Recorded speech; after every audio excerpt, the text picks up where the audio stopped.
নমস্কার বন্ধুরা, আপনারা প্রতিদিন ঘরোয়া ঘরকন্যায় আমার মায়ের রান্না দেখেন, কিন্তু আজকে মায়ের রান্না দেখতে পাবেন না। আজ আমি রান্না করছি।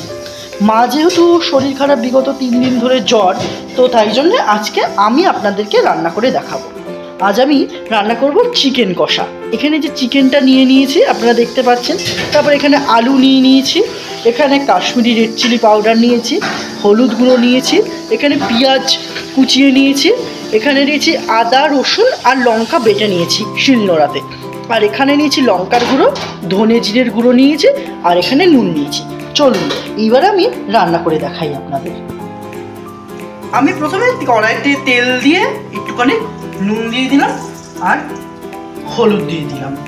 তো এবার একটু কড়াইতে তেলটা গরম হয়ে গেছে, এবার আমি আলুগুলোকে ভেজে নেব। দেখতে থাকুন আমি কীভাবে মাংসটা রান্না করি। তবে এটা মায়ের ইনস্ট্রাকশনে, আর আমি যেহেতু বাইরে একা থাকি, মা নিচ্ছি ভিডিওতে আপনাদের আগেও বলেছে, তো সেক্ষেত্রে আমাকে ওখানে একাই রান্না করে নিতে হয়, বুঝলেন।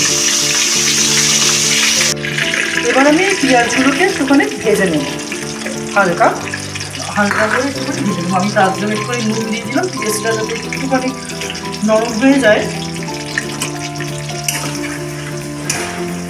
আর এইদিকে দেখুন, এই যে আলুটা ভাজা হয়ে গেছে, একটুখানি বাড়িয়ে নিই গ্যাসটা হালকা একটু ভাজা ভাজা হয়ে যাবে। এবার আমি একে একে সব মশলাগুলো দিয়ে দিলাম। এই যে আদা রসুন লঙ্কা বাটাটা দিলাম, এবার এই যে ধনে জিরের গুঁড়োটা দিয়ে দিলাম, কাশ্মীরি রেড চিলি পাউডারটা দিয়ে দিলাম, শুকনো লঙ্কার গুঁড়োটা দিয়ে দিলাম।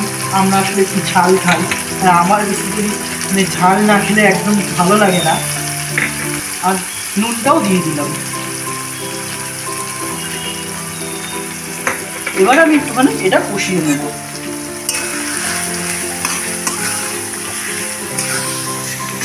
বন্ধুরা, এবার আমি মাংসটা দিয়ে দিচ্ছি। এবার মাংসটা দিয়ে আমি এবার সিমে করে গ্যাসটা এবার এই কড়াইটা দিয়ে ঢেকে রাখবো, কড়াই ঢাকনা দিয়ে ঢেকে রাখবো। আর এই যে মাংস থেকে যে জলটা বেরোবে সেটা দিয়ে আস্তে আস্তে হবে। এবার আমি কীভাবে করি,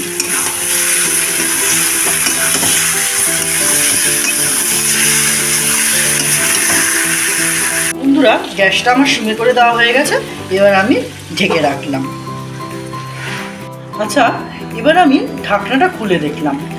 এই দেখুন মাংস থেকে কিন্তু ওই যে জল বেরিয়ে গেছে, আপনাদের বললাম যে জলটা বেরোবে, এরকম জলও বেরিয়ে গেছে। এবার আমি ওই যে এখানে আপনারা দেখতে পাচ্ছেন যে আমি এই যে ভাজা আলুটা রেখেছি, এবার আমি আলুটা দিয়ে একটুখানি নাড়িয়ে নেব।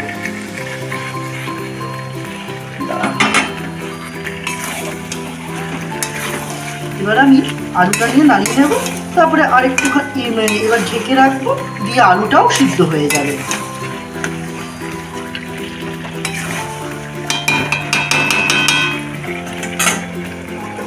এবার ঢেকে রাখলাম আবার।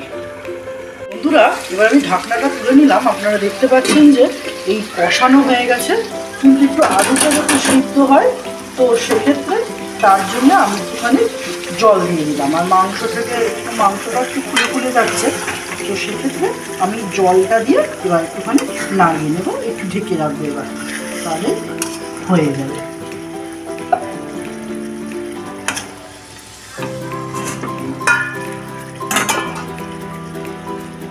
এবার ঢেকে রাখলাম। বন্ধুরা, এবার আমি ঢাকনাটা তুলে নিলাম। দেখুন মাংস মানে একবারে পুরো ফুটে গেছে খুব ভালোভাবে।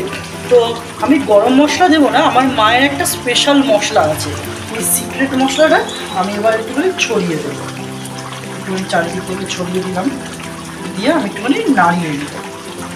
এটা নাড়িয়ে কিন্তু ঢেকে রাখতে হয়, যাতে এই গন্ধটা এই ফ্লেভারটা যাতে না বেরোয়, সেই কারণে। দিয়ে আমি গ্যাসটা নিভিয়ে দেবো।